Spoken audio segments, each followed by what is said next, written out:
Bennett Academy and Waubonsie Valley are enjoying deep postseason runs in boys basketball and hockey, while the Warriors girls basketball team took on Alton in the Super Sectionals. Hello, Naperville sports fans, and welcome back to another episode of NSW. I'm your host, Joe Kennedy. The Red Wings and Warriors met on the hardwood in boys basketball as they fought in the sectional semis in front of a packed crowd at Bennett. Let's start the show with that highlight as the winner advances to play Downers Grove North in the sectional final. Fresh off a fourth consecutive regional title, Bennett Academy hosts Waubonsie Valley in front of a packed crowd. The Warriors enter off an 18-point win over Neuqua to earn its second straight regional plaque. They also enter with a 31-2 record and own the most wins on a season in program history. Bennett's peaking at the right time, winning 10 of its last 11 games. The winner tonight will take on Downers Grove North in the sectional final. The Red Wings work the ball around the perimeter, finding Jaden Wright in the corner. The D1 prospect scores off the floater for the first basket on the night. Josh Tinney gets the rock from Chris Porcozo, and the two Warriors work the screen. Tinney drives inside, and he responds to Wright with a floater of his own. Blake Fagbemi sets up the Red Wing offense. Colin Stack seals off Porcozo, which leaves Daniel Policonis open for three. The Southern Illinois commit rattles down the tray ball to make it 5-2 Bennett. Now Michael Doyle brings it up for the Red Wings. He finds Wright on the wing, who lets it rip, and it's nylon. The crowd loves it, and the Wings lead 8-2. Fagbemi gets across half court for Bennett, splits two defenders, and kicks it out to Policonis, who gets a Warrior to jump, and it's green. Red Wings are on a 10-0 run, and Waubonsie calls timeout with just over 3 minutes left in the first. Illinois State commit Tyree Coleman gets to work for Waubonsie, drive it inside where the defense crashes, and leaves a wide-open Tinney. He puts it through from deep to stop the Bennett run.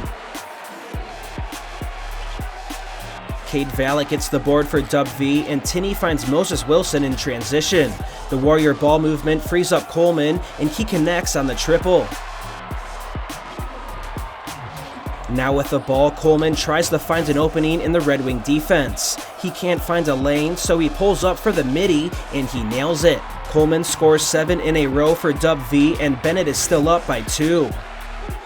In the final moments of the first, Policonis has it in the corner for Bennett. He gets a screen from Stack, attacks baseline, and spins for a beautiful right-handed finish. Red Wings lead 16-12 at the end of one. In the opening moments of the second, Fagbemi drives to the free throw line where Stack sets the screen, heads to the block, and scores off a nice entry pass from Fagbemi. On the next Bennett possession, Fagbemi decides to take it himself, and the senior powers past the Warriors for the deuce. The Warriors need some momentum, and they get just that from Wilson. He corrals the board and posterizes Stack on a big-time putback. Bennett is still up 20-16 with 5 minutes left in the second. However, in less than a minute, the Red Wings quickly swing the momentum right back in their favor from downtown. First with Policonis hitting from 3. Then Doyle is open in the corner, rattling home another Bennett tray ball. The Wings lead 34-24 at half. Wilson drives down low, kicking it out to Tinney, and he scores from deep. Just as Dub V started the contest, Tinney opens the third with 5 straight as he powers past the Red Wings inside and scores over the defense. Bennett calls timeout as they still lead 34-29. Whenever Dub V goes on a run, Bennett quickly responds with one of their own. Off the timeout, Wright attacks down low and hits the fader to start a 12-0 Red Wing run in the third. Wright then draws an extra defender down low and finds Stack for 2 of his 16 points on the evening. Fagbemi drives, pulls out, and swings it to Policonis for 3, and it's pure. Wright calls off the screen and attacks the one-on-one. He creates a major separation, stepping into the 3, and it drops. What a night from Wright as he finishes with 16 points. Capping off the 12-0 run, Polukonis steals it off the inbounds and rises up for the slam. He's tonight's leading scorer at 23, and with 2 minutes left in the third, Bennett leads 46-29. Waubonsie makes it a 9-point game in the fourth, but Bennett continues to make their shots, including this one from Polukonis to wrap it up. The Red Wings defeat the Warriors 63-45 and will play Downers Grove North in the sectional final on Friday night. The Bennett Academy students are out in full force as the Red Wings take the court for the boys basketball sectional final for the second time in 3 seasons after a sectional semifinal win over Waubonsie Valley. Their next opponent is Downers Grove North, who comes in spelling upset after knocking off top-seeded Bolingbrook. Both teams get a 3-ball early in the game, and then Jaden Wright is in the right spot and hits another 3 to break a 3-3 tie. The Trojans stick to their game plan with Bobby Garganto, who responds with a catch-and-shoot 3 to fire up the DGN crowd.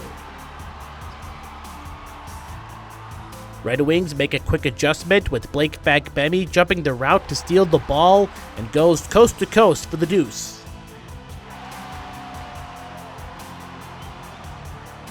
More from Bennett in the paint as Ed Stasis fights off the defender and scores with the foul. Red Wings jump out to a 17-8 lead. Just when things get out of hand, the Trojans get help from Jack Crawley, who heaves up a prayer at the buzzer and it falls in his favor. Bennett still remains in front at 17-11.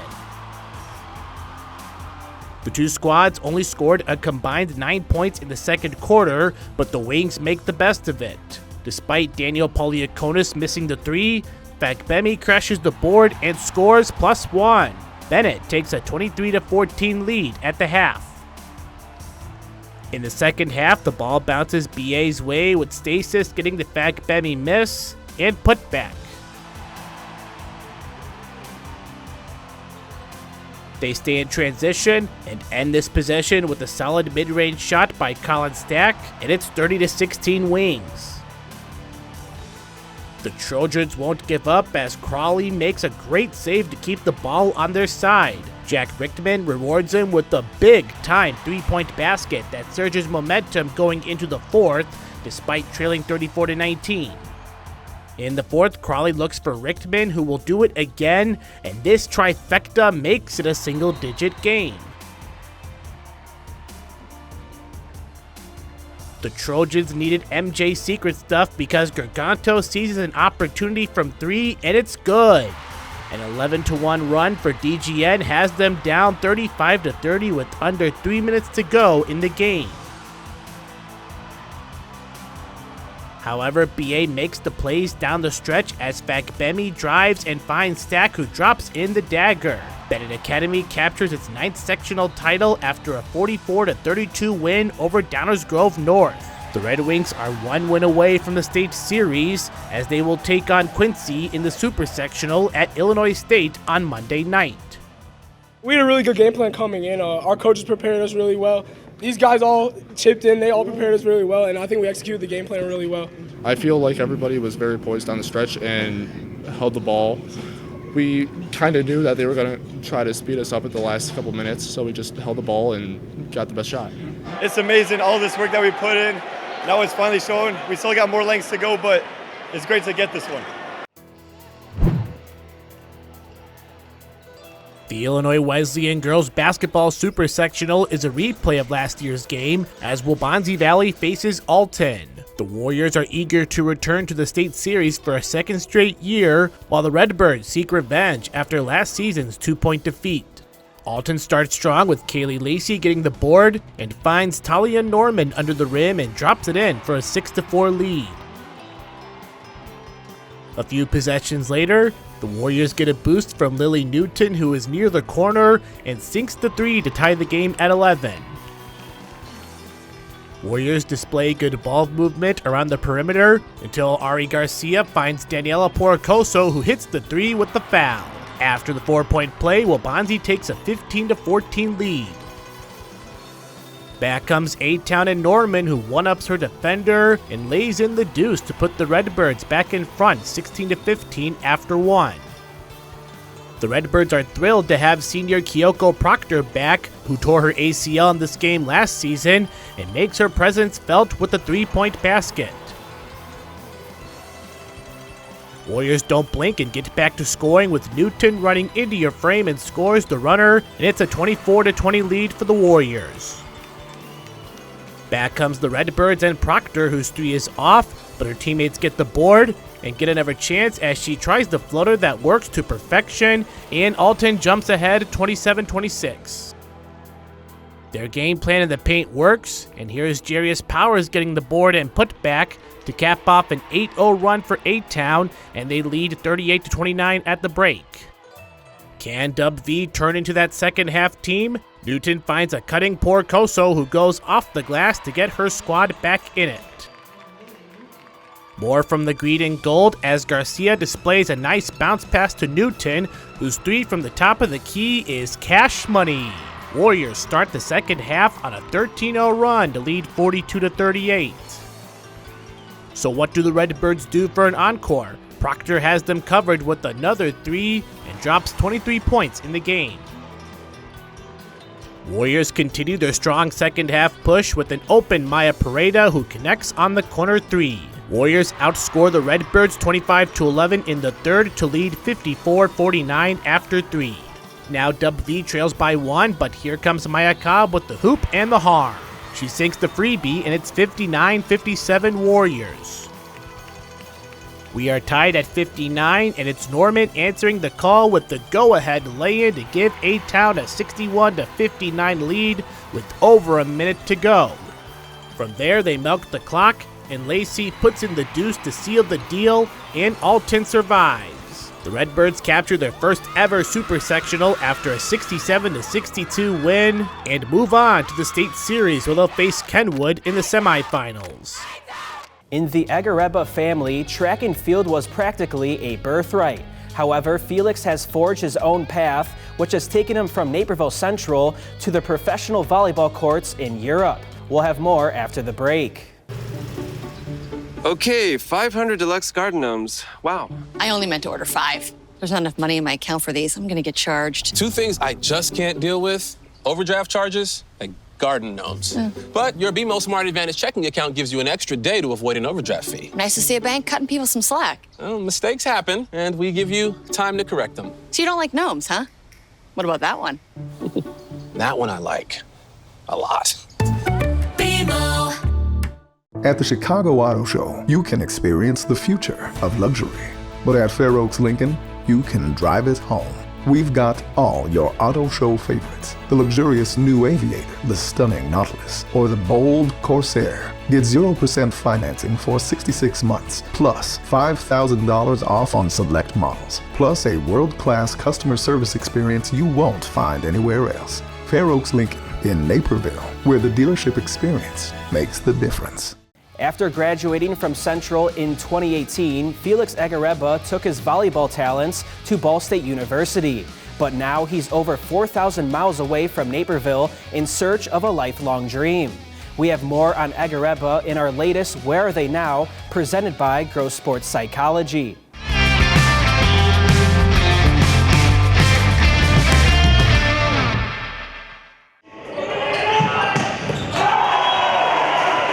In the Egharevba family, track and field was practically a birthright. However, Felix has forged his own path, which has taken him from Naperville Central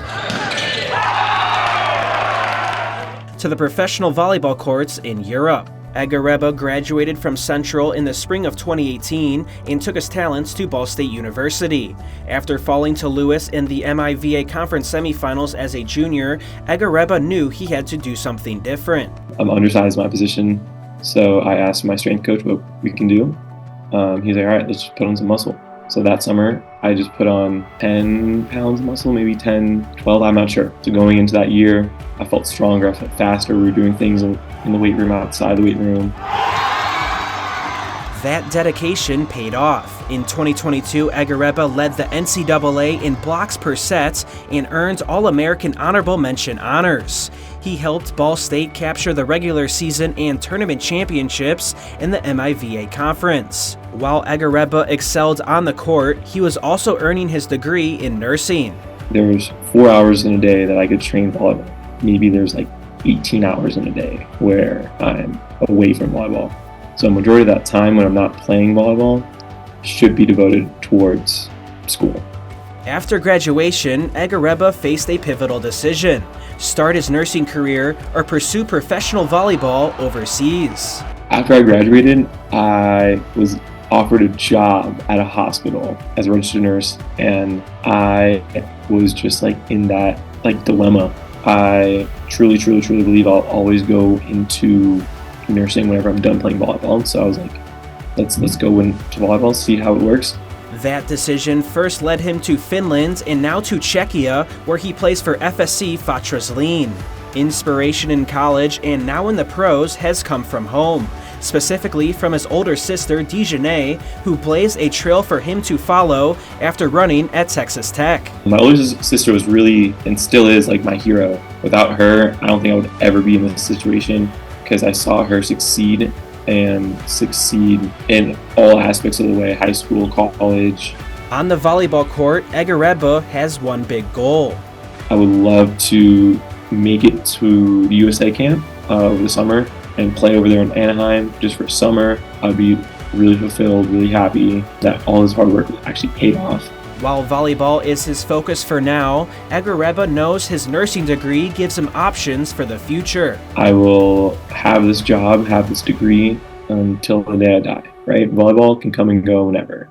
For Naperville Sports Weekly, I'm Joe Kennedy. Coming up next, we'll head to the ice and check on Bennett hockey. They took on Loyola in the state semifinals with a trip to the United Center on the line. In these complicated times, local news has never been more important.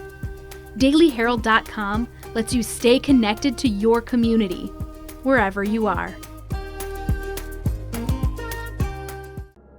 We live in a safe community, but not a crime-free community. If you see something, say something. Be a Naperville Crime Stopper.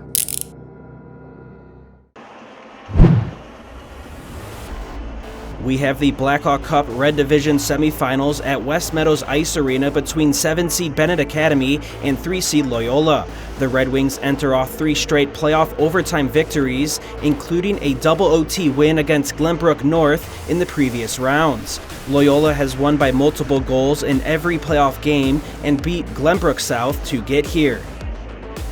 About 7 minutes into the first period, Bennett's on the power play, and Hudson Holwick finds Hudson Schlee, but the Hudson duo gets denied point blank by Charles Trapp of Loyola.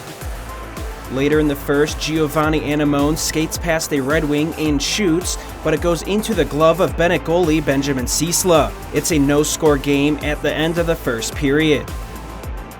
Joseph Ide wins the puck back for Bennett and heads to the net.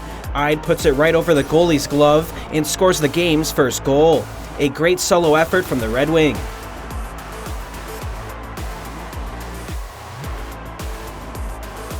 Bennett's Evan Petratos wins the faceoff in the defensive zone, and the Red Wings all of a sudden have numbers on the break. Vincenzo Porro has 2 options to the left, but he decides to sneak one past the goalie for the score. It's a great snipe to put Bennett up 2-0 with 6 minutes left in the second. Less than a minute later, there's a battle of possession for the puck, and it breaks free to Rambler Nicholas Thomas, who puts it past the crowd of Red Wings. Bennett still leads 2-1. Wrapping up the second period, Bennett applies some heavy pressure on the power play. Schlee looks for an opening from behind the net, eventually finding Daniel Quinlan, who gets denied. A little later, Holwick has it and snaps one past the keeper to make it 3-1 Bennett. Loyola's now on the power play in the third period as Connor McCauley passes to Peter Lochnicki, who shoots, but Ciesla flashes the leather for the save. Schlee now attacks the one-on-one for Bennett as he rifles one, but it's saved by Trapp. Red Wings still lead 3-1 with 11 minutes left in the third. Deco Sola denies the Loyola entry, and Red Wing Carson Stone skates into the offensive zone. He sends one low, gets denied, but follows up the rebounds and scores on the second chance. The Red Wings are soaring in this one and looking like they'll flap their wings to the United Center for the state championship. Now with the empty net, Schley wins the puck back at the red line, skates across the blue line, and scores to make it 5-1. The Red Wings defeat Loyola in the semifinals and will now play New Trier in the Red Division State Championship. The game will be played on Sunday, March 16th at 4:30 p.m. at the United Center. Both teams were going back and forth. I thought it was pretty even chances. They had a few more shots than us, but I think their shots were not as good as ours. We had some quality shots instead of them. Their goalie was playing good. I think we just had to get that first one to break them down a little bit, and we ended up getting one that rolled over them, broke them down, and kind of just went from there, kept going. Had to play some lockdown defense. Obviously, they had a good push there in the second period. Obviously, this best team I've ever been a part of. The camaraderie between the guys is fantastic, and there's no other team I'd rather go to the United Center with. And we just want to represent everybody that's come through the club and maybe not gotten this far, and trying to get our get back from 2015 when we lost in the state championship. We knew we had to win this game to get to the UC, and that's been our goal all year. So we dialed in before the game, and we worked as hard as we could, and obviously it showed on the scoreboard. We won 5-1. It means everything. Last year we got knocked out by Loyola. They got us pretty good, so we wanted our revenge this year, and I think we got it. We love playing SHL teams. Don't get to play them a whole lot in the regular season, but we've done great against them all season. Happy to see Loyola again and get the same score against them. We had a good week of practice. We had a good preparation at least a couple days before. It's great for high school hockey to have a non-North Shore team in the final. It's going to be great for the Catholic League. It's going to be another destination for high school hockey players throughout Illinois. And there's a lot going into that. And we take a lot of pride in being a team that's outside of the expected teams to be there.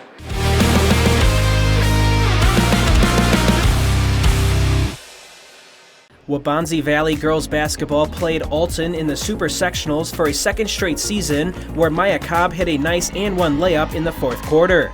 Down by one, Lily Newton inbounds to the cutting Cobb, who makes the basket plus the foul. It puts Waubonsie up 59-57. Let's see this one again as Cobb does well on the left block. The Warriors end up falling to Alton, but finish the season with 32 wins, which is a new program record. We just saw Bennett cruise to the state championship, and after the break, we'll give you the Warriors hockey combined division semifinal against Chicago North. Okay, 500 deluxe garden gnomes. Wow. I only meant to order 5. There's not enough money in my account for these. I'm gonna get charged. 2 things I just can't deal with: overdraft charges and garden gnomes. But your BMO Smart Advantage checking account gives you an extra day to avoid an overdraft fee. Nice to see a bank cutting people some slack. Well, mistakes happen, and we give you time to correct them. So you don't like gnomes, huh? What about that one? That one I like a lot. It's auto show time. Innovation, excitement, and the future of driving. And you'll experience it all at Fair Oaks Ford. The thrilling new Explorer, the cutting-edge Bronco Sport, or the adventurous F-150. Drive the future of Ford today. And right now, get 0% APR financing for 75 months. Plus, the best customer experience in the business. Fair pricing, fair deals. Fair Oaks Ford. It's right there in our name on Ogden Avenue in Naperville. Welcome back to more action on the ice as Chicago North gets ready to take on the Warriors with a trip to the Blackhawk Cup State Championship at the United Center on the line. These teams played last year in the championship, with the Warriors coming out on top in overtime. Both of these teams look to continue their winning ways after dominating their opposition in the last round. Warriors try to clear it out of their zone, but it goes to Maxwell Bergstrom, who slaps home a fiery one-timer. Chicago North strikes first about 5 minutes in. After winning the face-off, the Chicago offense gets set up. Sean Sackett finds Bergstrom in front, and he wrists one past the Warriors to make it a 2-0 Chicago North lead.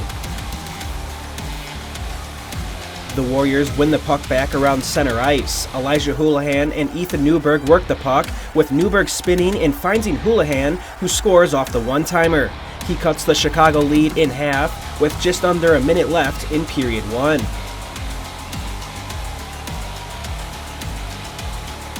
Now into the second, the Warriors are getting set up in their offensive zone. Colin Voris and Marcus Palmertz work at tape-to-tape before finding Joseph Pianowski, who blasts home the goal. We're all tied at 2 and will now head into the third period. Chicago's Aiden Gray skates across the blue line and finds Daniel Callahan, who has an opening between the defense and scores. Chicago North leads 3-2 with 12:15 left in the third period. But the Warriors have no quit as they recover from another deficit, this time thanks to Joseph Pianowski on the power play. He secures the loose puck and wrists one past the keeper to knot it up. Just like last year's state final, this matchup will head into overtime. Now in OT, Chicago goalie Max Feinberg stops the Warriors from distance. And more good defense on the other side with Warriors goalie Sean DeVolk extending the game with this nice save. No one can score in 2 overtimes as we go to a 6th period. In triple OT, the Warriors work the puck up the boards and get set up on offense. Chenier drops it back to Palmertz, who shoots through a crowd, and it just gets past the Chicago goalie. After 85 minutes of play, we have a winner as the Warriors will head to the United Center for the state championship. They will take on the BGHW Stampede, who the Warriors beat in a come-from-behind fashion in last year's quarterfinals. Just dig deep, everybody's got to fight for each other, everybody's got to play for each other, and I think we did that tonight. That concludes this week's action of Naperville Sports Weekly. Come back again next week for our first look at water polo, as well as our 2 state championship hockey games. You can find all our highlights, feature stories, and community sports on nctv17.org. You can also find us across all social media platforms at NCTV17. For Naperville Sports Weekly, I'm Joe Kennedy, and we'll see you again next week.